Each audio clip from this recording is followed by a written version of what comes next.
Doctor Allu Sirish, Gayatri Bharadwaj నటించిన action comedy entertainer బడ్డీ. తమిళ్లో ఆర్య నటించిన టెడ్డీకి రీమేక్గా వచ్చిన ఈ సినిమాకి శామ్ ఆంటోన్ దర్శకుడు. మరి హిట్ కోసం ఎదురు చూస్తున్న అల్లు శిరీష్ ప్రయత్నం నెరవేరిందా? మూవీ ఎలా ఉంది?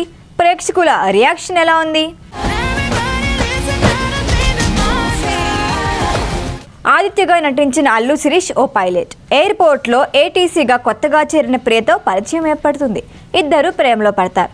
ఆదిత్యను ప్రియ చూస్తుంది, కానీ ఆమెని ఆదిత్య చూడ్డు. ఇద్దరు కలుద్దాం అనుకునే సమయంలో మెడికల్ మాఫియా వలలో చిక్కుకొని కోమాలోకి వెళ్ళిపోతుంది ప్రియ. ఓసారి ఆదిత్య ప్రియకి బహుమతిగా ఇచ్చిన టెడ్డీ బేర్లోకి ఆమె ఆత్మ వెళ్తుంది. ఈ టెడ్డీ ఆదిత్యతో స్నేహం చేసి కోమాలో ఉన్న ప్రియని కాపాడేందుకు ప్రయత్నిస్తూ ఉంటుంది. ఈ ప్రయత్నం ఎంతవరకు సక్సెస్ అయింది?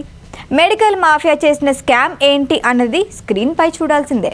మనిషి ఆత్మ మరో వ్యక్తి శరీరంలోకి వెళ్ళి తన లక్ష్యాన్ని నెరవేర్చుకునే ఫ్యాంటసీ సినిమాలు ఎన్నో వచ్చాయి.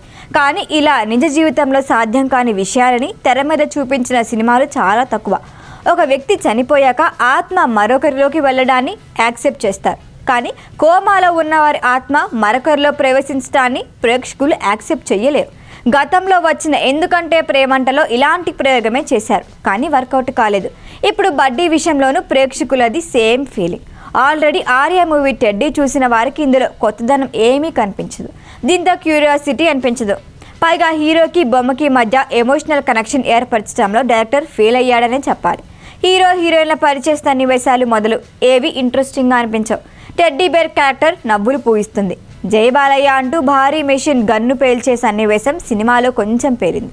టెడ్డీ బేర్ నాటు డ్యాన్స్ చేయటం లాంటి కొన్ని సీన్లు పర్వాలేదు అనిపిస్తాయి. ఊర్వశివో రాక్షసివోలో హుషారైన క్యారెక్టర్లో నటించిన అల్లు శిరీష్కి టెడ్డీలో ప్రత్యేకంగా ఏమీ చేసే అవకాశం లేకపోయింది. హీరోయిన్ గాయత్రి భరద్వాజ్కి కీలక పాత్ర దక్కినా ఆమె తనదైన ముద్ర వేయలేకపోయింది. అరగంట తర్వాత కథ ప్రకారం ఆమె పాత్ర సైడ్ అయిపోయింది. విలన్ అజ్మల్ అమీర్ నటన బాగుంది. ముఖేష్ తనకి అలవాటైన పాత్రలకి భిన్నంగా కనిపించాడు.